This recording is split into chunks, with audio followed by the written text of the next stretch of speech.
what fun this has been. So, do you feel a little more vibrational than you did when we began?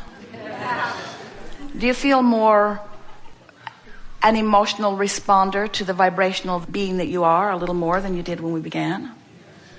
You're more true to yourself because who you are is a vibrational being. Who you really are is someone who knows your value. And when you're true to yourself, you know your value. When you're true to yourself, you love. You love yourself and you love others. But it's easier just to love than to love others. It's easier to love some than to love all. And it's easier just to love than to love some. You get the sense of what we're talking about? The state of being is much easier to accomplish than you have formerly thought. So this for sure has been accomplished as we've played together today. You are more vibrationally oriented than you have been, which means you are more step 3 oriented than you have been. You are more blended than you have been. You're more sensitive to energy than you have been. You're more like the beasts of your planet than you have been. You're more allowing than you have been. You're more in tune with who you really are than you have been. So you feel better than you usually feel. You're more articulate than you have been. You're more fun than you have been. You're more frisky than you have been. You're more eager than you have been. You're more of who you really are than you have been. In other words, you have found and sustained the feeling place of who you really are for a longer period of time than you usually do. In other words, you're more in the vortex than you have been. But having said all of that, you're still free to move about. But the most significant thing that we want to say to you is you are more aware of and practiced at, even if you just listened and didn't speak, you are a better focuser now than you have been. Focuser of what? Focuser of energy. Focuser of energy. Focuser of energy. Are you a better focuser of thought? Maybe, maybe not. Are you a better focuser of energy? For sure. So, play with the idea that you think and feel and think and feel and think and feel and think and feel and think and feel and think, feel and think, feel and think, feel and think. And as you sit to meditate, and it's really good to do it, sit to feel, sit to feel, sit to feel, sit to feel well-being, sit to feel secure. Sit to feel well-being. Sit to feel stable. Sit to feel harmony. Sit to feel love. Sit to feel good. Sit to feel well-being. Sit to feel stability. Sit to feel secure. Sit to feel stability. Sit to feel secure. Sit to feel alive. Sit to feel well-being. Sit to feel secure. Sit to feel worthy. Sit to feel sure. Sit to feel calm. Sit to feel peace. Sit to feel energy. Sit to feel love. Sit to feel source. Sit to feel whole. Sit to feel you. Sit to feel you in the vortex. Sit to feel you in your world. Sit to feel you in your body. Sit to feel you in your best planned body. Sit to feel you in the body in your mind's eye. Sit to feel you in the relationship in your mind's eye. Sit to feel you in the financial abundance that you have created. Sit to feel your wonderful world. Sit to feel your stable and perfect world. Sit to feel your productive government. Sit to feel your cooperative neighbors. Sit to feel the well-being of your planet. Sit to feel the stability of your being. Sit to feel the excellence of your world. Sit to feel the harmonics of the variety. Sit to feel the perfection of the variety. Make claim to what you've put into your vortex and feel your way there, and sit to reach for the feeling of it until you've trained yourself into those feelings that then will engender the thoughts and the others with whom you can dance your creative, magical, perfect, ever expanding, co-creative dance with anyone who has managed to feel themselves into the vortex where you are. Do that, and you will never again rendezvous with anyone not there where you are. In other words, shore yourself up and be who you are. And in doing so, find the joy that you have laid out for yourself, because anything less than what we have just described is not who you are. And that emptiness feels like various degrees of negative emotion, which will give you constant guidance to point you in the direction of feeling for the energy that is really you. So if someone was rude to you and you didn't like it, and you just brushed it off like a spark from a fireplace before it burned a hole in your sleeve, if you just brushed it off, then there's nothing about it that affects you. It was just a moment in time where you rendezvoused. Law of attraction put you there because of something that was going on with you, but you didn't exaggerate the situation because you didn't think about it. You didn't ponder it. You didn't wonder what the ulterior motives were. You didn't discuss it with someone else. You didn't blog about it. You didn't email. You didn't write an article about it. You didn't put it in your journal. You didn't write it in your diary. You didn't make a computer note of it. You didn't make a captain's log of it.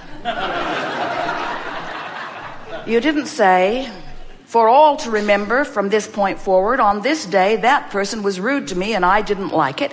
You didn't make a big deal about it, and because you didn't make a big deal about it, you didn't practice the vibration of it, and so you've brushed it off. And now, if you just brushed it off, then someone pretty much like that is going to show up pretty often in your experience, because there's something going on in your vibration that attracts people like that showing up in your experience. They won't come more and they won't come less. They'll keep coming just like they've been coming, because it happened and you just brushed it off. But if it happened and it made you feel bad and you pondered it for a moment, during the first few seconds of that, you launched a few rockets into your vortex of creation. You launched rockets that say, I deserve to be respected, and I want to be respected, and I want to treat others with respect, and I want to feel good about life, and I like to feel secure, and I want to be secure in my experience, and I want to be an emanator of love, and I want to be an attractor of love, and I want to experience the well-being that I was born, and I want to know my worthiness. In other words, like rapid-fire rockets going into your vibrational escrow. So now, all of that happened in the moment of your perception of being mistreated.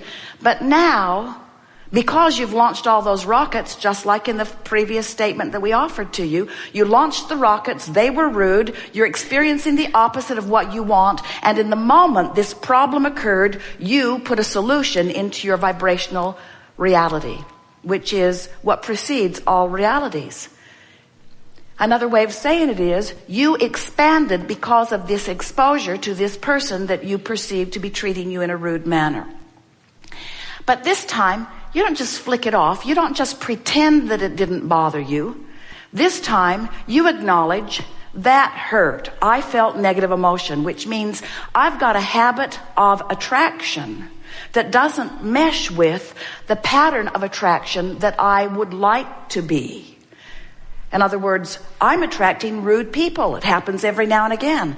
I must have something in the mix of me that could be cleaned up, that would then leave me in a better creative stance. So you don't brush it off and you don't make it worse. You make it better. You give them the benefit of the doubt. You say something like, this wasn't personal. Their rudeness was emanating from their disconnection. And I rendezvoused with it because I'm a vibrational match to it, but I don't want to be. I don't want to be a vibrational match to rudeness because I'm mostly nice, and most people I know are nice. And we want to get along, and we don't need everybody to behave in exactly the same way for us to get along. I want to be a liver of unconditional love. I want to be able to look at people, and when they're rude, I want to love them and think to myself, not necessarily engage them in conversation. I want to think to myself, you're having a hard day, and I wish a better day for you. And I wish a different rendezvous for me. So, thanks for the update. Thanks for the update about my vibrational stance. And thanks for helping me focus more specifically in the direction of who I really am and who you really are and what I really want and what you really want. Thanks for the update. And now, because of this encounter, you shifted your vibration. Your point of attraction has changed. You now have far less probability of running into somebody like that again. In other words, you're going to have to go looking for it to find something like that. Now, later that day, you could be with another friend because you've been attracted for another reason. You could have already had a previous engagement. So you sit down, you're having a conversation, you're enjoying them, you notice a little furrow in their brow, you wonder what's wrong. They psychically pick up on your wondering. They read your body language. They see you as someone who's empathetic. And they think, this is someone that I can reveal to. And then they say, something very troubling happened to me. Now, you could flick it off. You could flick it off. You could get up from the table and run away fast. You could feel defensive. You could feel warning. You could feel uncomfortable. You could want to head it off. Or you could let it come as a consequence of your natural attraction. You could let this person vent to you, because in the venting of this person's problem, in the moment of the activation of the problem, you are going to launch an equal and equivalent solution. So you're going to benefit from this interaction no matter which way it goes, really. But then, once you launch the rocket, you've got some decisions to make. You can ignore it, which means you'll stay right there, and this friend will vent to you on a regular basis, and others probably too.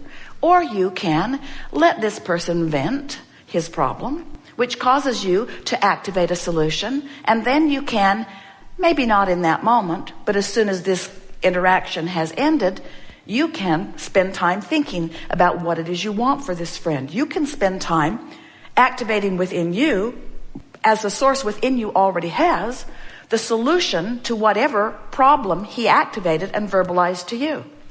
And if you do that, you'll feel the relief of coming into alignment. Now, you might say, that's odd, Abraham. I felt pretty good. He took me into a worse feeling place, and then I compensated for the worse feeling place by reaching for a better place.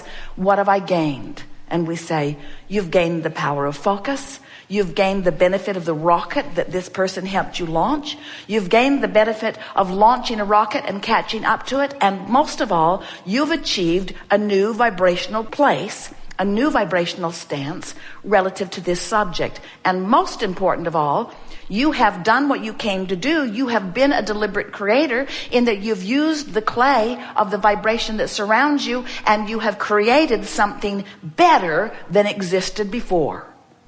In other words, you've got your hands in the clay.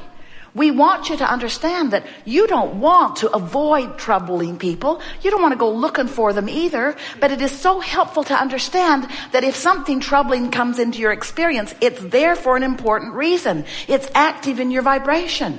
To condemn whatever came for coming when you ask for it, even though you didn't know you did, is the wrong way of going about it. To blame it for coming, them for coming, what they said, what they did. To blame them when it's active in your vibration is really barking up the wrong tree. What you want to do is receive it and feel with your emotions the vibrational validity. Does it harmonize with who I really am and what I want, or is it off? And if there's any negative emotion, it's off. And what does that mean? When it's off, you got to get it back on.